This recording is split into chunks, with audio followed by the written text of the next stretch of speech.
తెలంగాణ ప్రభుత్వం రైతు భరోసా నిధులు విడుదల చేసింది. ఎకరంలోపు ఉన్న 24.22 లక్షల మంది రైతులు, 2 ఎకరాలు ఉన్న 17.02 లక్షల మంది రైతుల అకౌంట్స్లో డబ్బులు జమ చేసింది.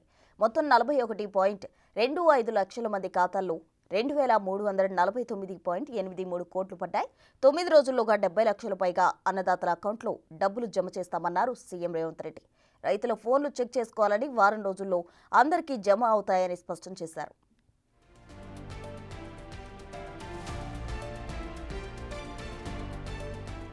ప్రభుత్వం ఎన్ని కష్టాల్లో ఉన్నా రైతు బాగుంటే రాష్ట్రం బాగుంటుందని నమ్మి రైతు భరోసా అమలు చేశామన్నారు రేవంత్ రెడ్డి. రైతులు ఆత్మహత్య చేసుకుంటే చూసి ప్రతిపక్షాలు డాన్స్ చేస్తున్నాయని, వారి చావులపై అధికారంలోకి రావచ్చనే దురాశతో ఉన్నాయన్నారు. దేశంలో తెలంగాణను నెంబర్ 1గా నింపేందుకు కృషి చేస్తున్నామని తెలిపారు సీఎం రేవంత్ రెడ్డి.